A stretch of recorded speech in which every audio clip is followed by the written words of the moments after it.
state, and we'll get there in a second.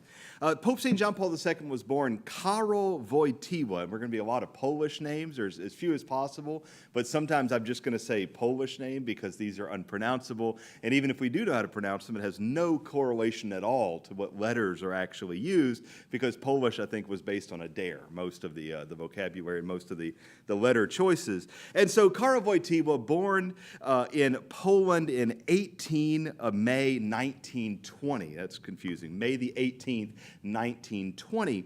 And so we want to start with just a brief word about Poland. Poland is a big, gigantic, old country.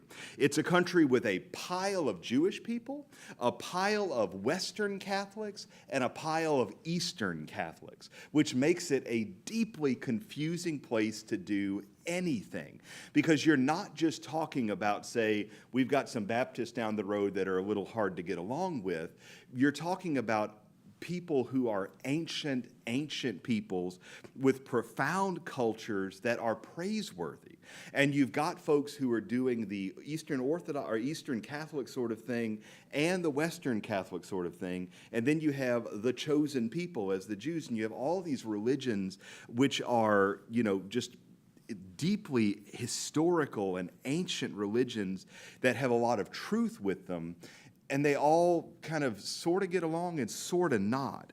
And on top of that, you're dealing with a culture that is ancient, that is at least 1,000 years old, where you're saying, gosh, the founder of our nation was a great Catholic prince, but then we've always kind of had this relationship with the Jewish people and this relationship with our Slavic brethren on the other side, and it makes for a great deal of complexity when you think about the way that John Paul II, or Karol, or little Charlie, grew up and how he was kind of raised.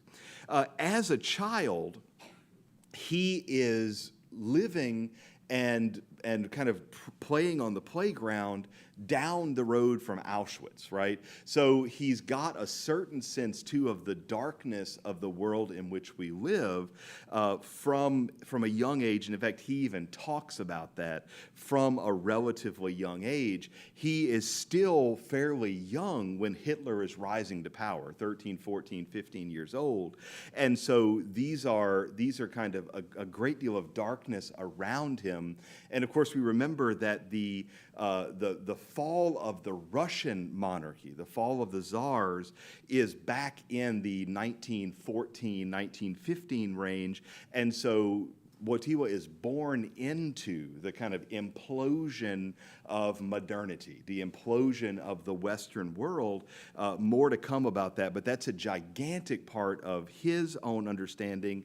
And because his father was a deeply well-read man, this is something that Wojtyła would have been hearing lessons about this kind of thing from a young age. You could imagine, we kind of joke about the Trump people nowadays, but you could imagine how people who are very, very young, say 3 and 4 and 5 years old, are right now having their parents tell them stories about how the election was stolen, and true or not is a moot point. This is a big formative way of thinking for these children. Wojtyła was born into the exact same kind of imploding culture and looking around and saying, how do I understand the gross kind of lack of civility, the lack of ability to get along with one another. And so that's something that is deeply formative for him as he is looking around and saying, how do I understand the world I'm in? The Holocaust kinds of things are happening as he's a young man, and those are, the sorts of things that really do strike you when you look around and say, people I grew up on the playground with who are Jews, these people are now illegal. These people have now been deported simply because their religion and culture is a little different than mine. And so you could understand how Wojtyła is born into a deeply disturbing kind of moment in world history. As he kind of grows up in this culture, he is also in a situation where his own religion goes from being, no, we're never going to persecute Christianity, to now we're going to persecute just Catholicism, to now we're going to persecute all sorts of different religious cultures. And so he is at various times in his youth going to be in forced labor camps. As he is trying to study for to be a priest, he's having to do so underground because there are various types of persecutions happening around him. As a young man, he actually gets hit by a truck, which is its own troublesome kind of problem. And so, faces a very real personal experience with near death. And in the midst of all of these things, and again, I'm not trying to cover every piece of his biography. This is, just kind of as an overview. In the midst of all of this, he is also going to find himself as an incredibly talented athlete.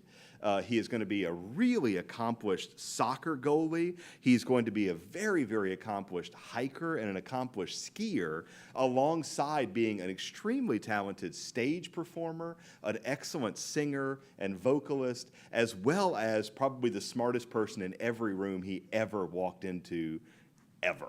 He's just an incredible kind of once-in-a-millennium kind of person.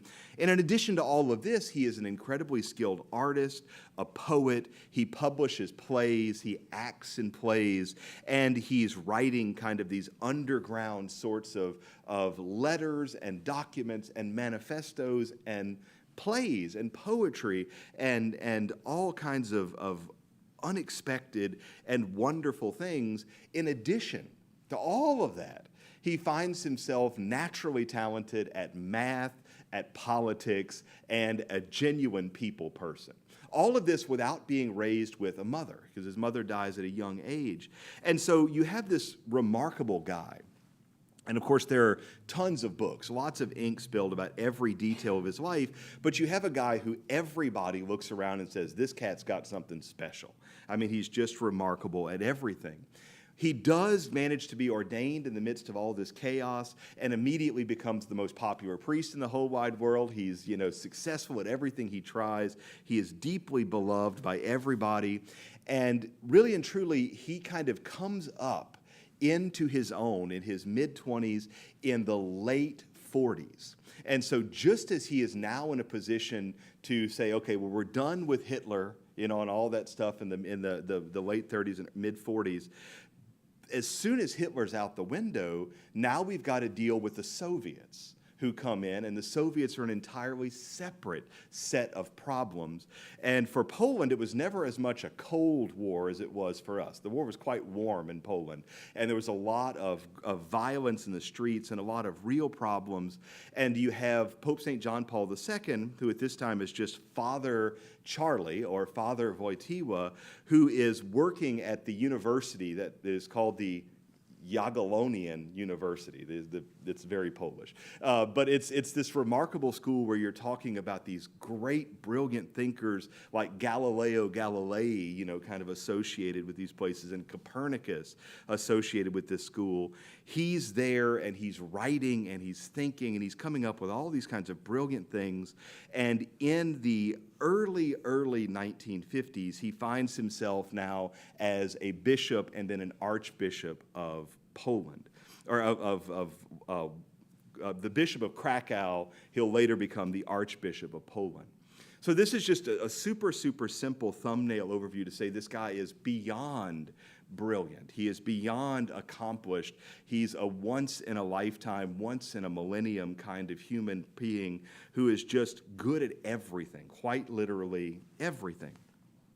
Now, what makes this important, what makes it matter that he's just somebody who happens to be brilliant, isn't that wonderful, is that contrary to what we've often been taught about the modern world, the mid-19th century through the mid-20th century is probably the single most important moment of world history since the decline of the Roman Empire in the 400s.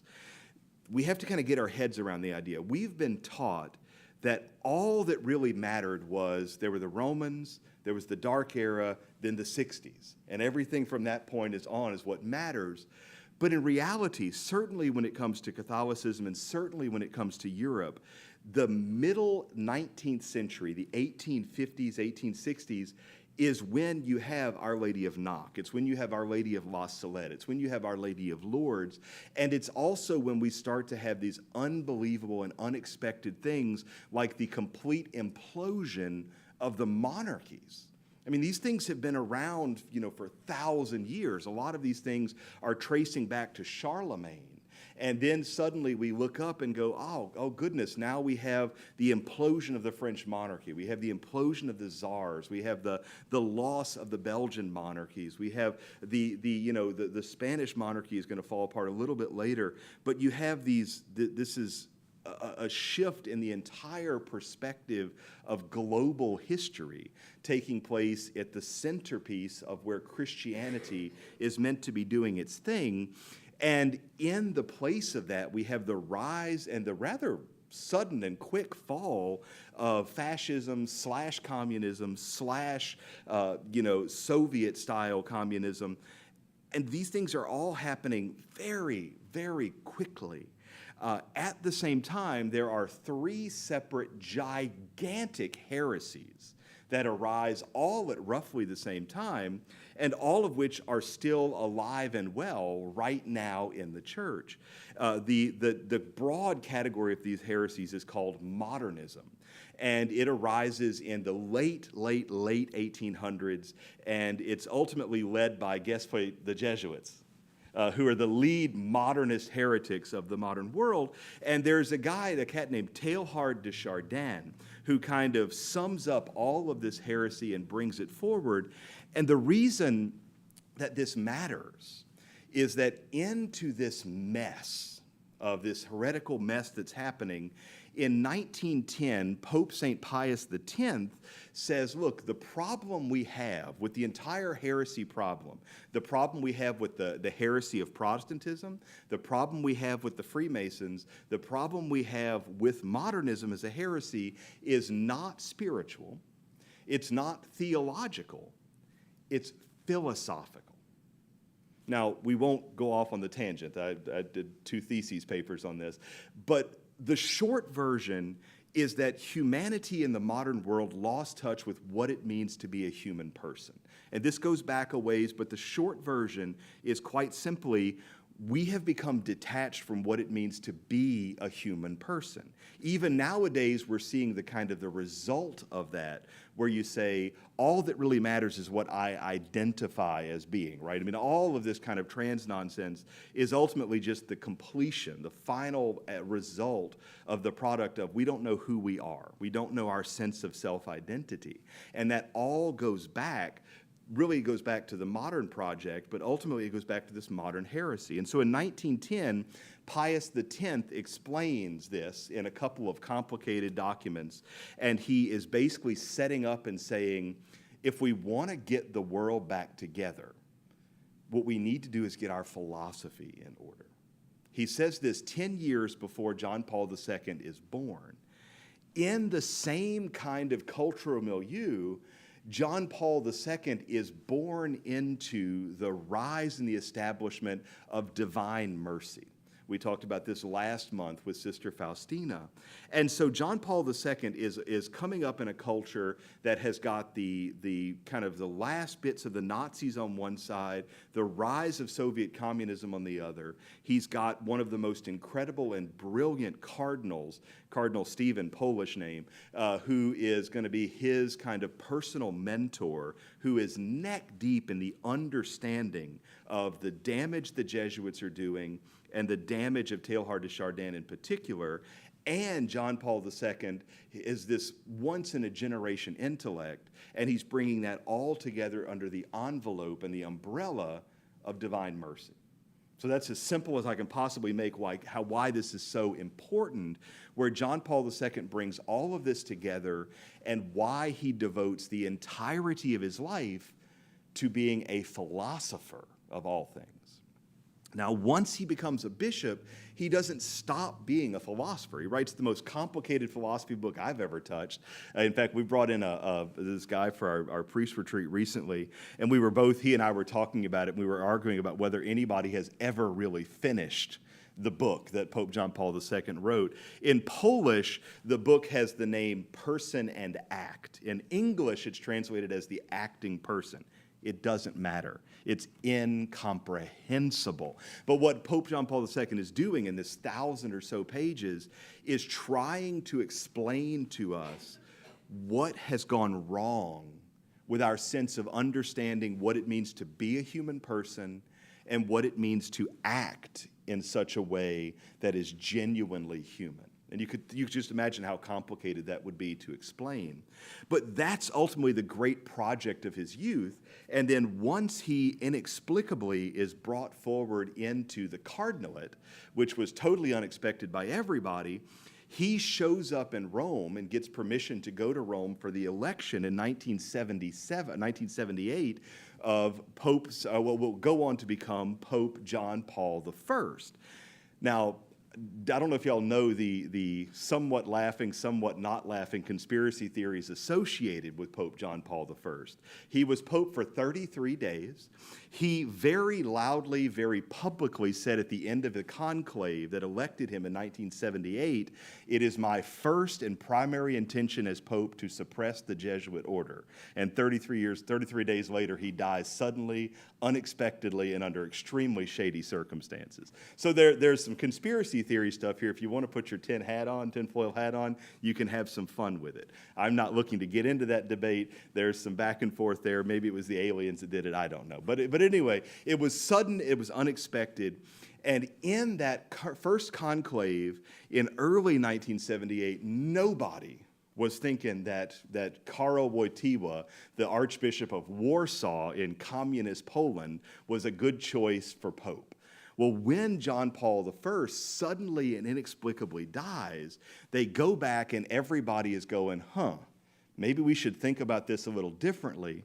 The folks pray, and then suddenly and inexplicably, the communist Archbishop of Warsaw, Poland, at the height of the Cold War in 1978, people look and say, this is our man to be the Pope.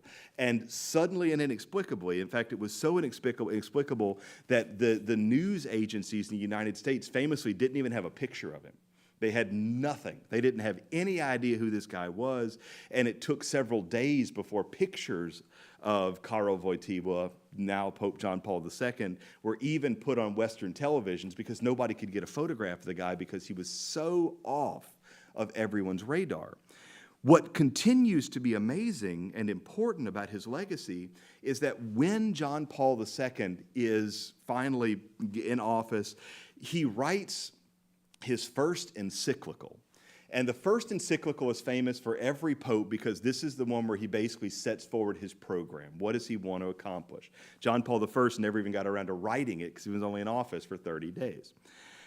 John Paul II's first document is called Redemptor Hominis. It's remarkably, mystically readable. It's actually comprehensible. And in that document, he sets out this great project where he says, look, we have lost touch with what it means to be human beings. And that means that we can't get in touch with Jesus Christ because Jesus Christ and he alone reveals us to ourselves. And so we have got to pay attention to Jesus if we want to get a sense of who we are and what our purpose in this life is.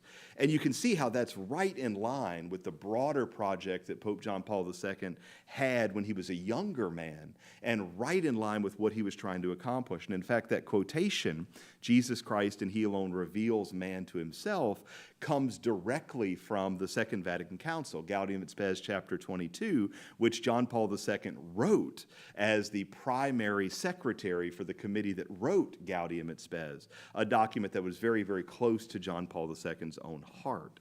And so you have this great philosophical project. And in fact, he was Pope long enough where he was able to write philosophy documents, much, much more than theology documents, on basically every topic in the church. He wrote philosophy documents on mission. He wrote philosophy documents on what it means to do theology, philosophy documents on spirituality. And basically all the documents that he wrote, is huge, huge body of work, is all philosophy. It's one of the reasons it's more difficult to read John Paul II than it is to read other popes, but it's also the reason that his works will continue to be studied. The great controversial reality we're facing right now is that theologians and priests are looking at Vatican II and saying, we can throw this out. That it's had its day. It's gone. That's the big part of the reason that Pope Francis has kind of made this huge show of saying you've got to stand by Vatican II, but it's being artificially propped up. Professionals are not using it anymore. Seminaries are moving aside because it's done what it's going to do. It was a pastoral document that was written for a specific moment in history, and really and truly, it was treated like the Reichstag fire from the beginning. The spirit of Vatican II is constantly referenced, even by Pope Francis, but nobody's reading the actual documents anymore. And in fact, when those documents are referenced, you even have major cardinals going, that's irrelevant, it doesn't matter. And in fact, in 3 separate talks recently, Pope Francis said the text of the council doesn't mean anything. All that matters is the spirit of it. And so in many ways, Vatican II is done. We've reached the point where those documents are no longer being considered relevant, even by the Holy Father himself. And so we're looking now around for what's going to be the next theological foundation. For better or worse, Pope Francis' writing is not holding up in that regard just because it's not been well received. Pope Benedict's writings are not being held up all that well in that regard because he only wrote 3 documents of any kind of consequence. He was only pope for a few years, and besides writing these big, complicated theological documents on Jesus of Nazareth, Pope Benedict doesn't really have a great deal of work to draw from in terms of what's the next big thing. But John Paul II's work is what now people are turning to and saying, what do we do to understand missions nowadays? Pope Francis, because he has a bad habit of saying things that don't always line up, is not getting a great deal of reading. But when you look at these important seminaries and these important theological works, people are now going back to John Paul II, something which was predicted by a lot of writers in his own time, because for whatever reason, philosophy is the underlying need of the church right now. And so I don't say this because any of us here are professional theologians, certainly myself included, but to say and to understand that what John Paul II turned out was not merely a bunch of spiritual writing. It was not merely a bunch of sermons that were fascinating or interesting and that applied to one moment in history. John Paul II very deliberately was writing a body of philosophy to reestablish and reground our entire modern world in a Christian humanism. The other reason I really want to bring that forward and make it clear is I've had a number of folks come to me in the course of the last, say, 20 years of being a priest who go, John Paul II is unreadable. I mean, unreadable. And I go, that's okay. That's completely all right, because there are a number of things that he wrote where he's not trying to write something for everybody, right? There's a particular document he wrote in 1996 called Fides et Ratio, where he's trying to explain the way that faith and reason are meant to work together and to help us to understand what it means to be Christian. That's not a document for everybody. That's a philosophical treatise on epistemology, right? So that's okay if we don't comprehend it. But John Paul II remains an incredibly important figure, even if everything he wrote is not for everybody. And so that said, if you're interested in reading John Paul II, I can recommend a couple of categories of documents that are relatively readable. And if you kind of dig into it and you say, gosh, this is actually pretty interesting. So you can find all of his writings on the Vatican's website, www.vatican.va, and you can go to the popes and you go to John Paul II. His encyclicals, which is a word that means letters, are generally written for everybody. The encyclicals, I believe there are 16 of them, were really written for the whole world, although some of them, including Fides et Ratio, are difficult to read. His apostolic exhortations are very consciously written for everybody. Those followed on from big synodal meetings, and so he has things in there about what you need to do to talk for the church in Oceania or for the church in the Americas. He's got documents among those Duc in Altum, which is a document about how we can be evangelists in the world and things like that. Those are wonderful.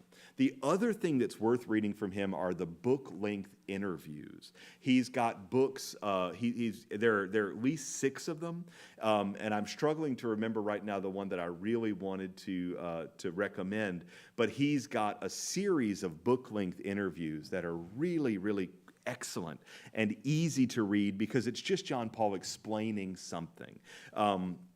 The one that is the best, gosh, I can't remember the name of it, where he actually explains what happened when he was shot on the feast of Our Lady of Fatima in 1981, 3 years into his papacy. And he talks about some of the crazy stuff because it's not tin hat conspiracy theory when we say that John Paul was shot by a Turkish man who tried to kill him, but then that there were a series of incredibly sketchy things that happened, including his usual ambulance crew not being there inexplicably, and then him being given tainted blood and being taken not to the hospital right down the road, but to the hospital all the way across Rome.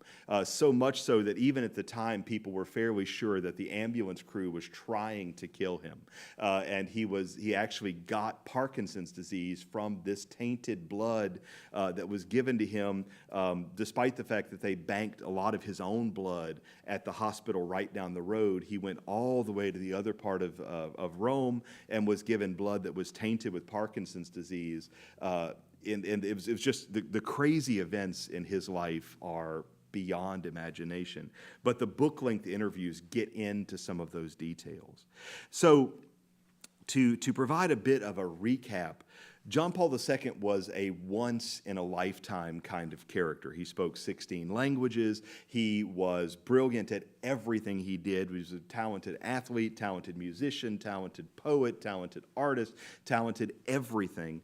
He grew up in an incredibly complex and at the same time truly universal kind of environment that brought together the chaos of a generation, the complete collapse of the European monarchy system, as well as the incredible spiritual blessing and time of Marian apparitions at La Salette and Lourdes and Fatima, and at the same time divine mercy, and at the same time all of these great questions of the modern world. He took all of these different things and became one of the most important philosophers of the 20th century, and then he identified and recognized that the great struggle we're having in the church right now is a struggle of philosophy. He wrote a mountain of documents specifically addressed to that, and did so at a time that is incredibly important for us to recognize the need and value of those documents.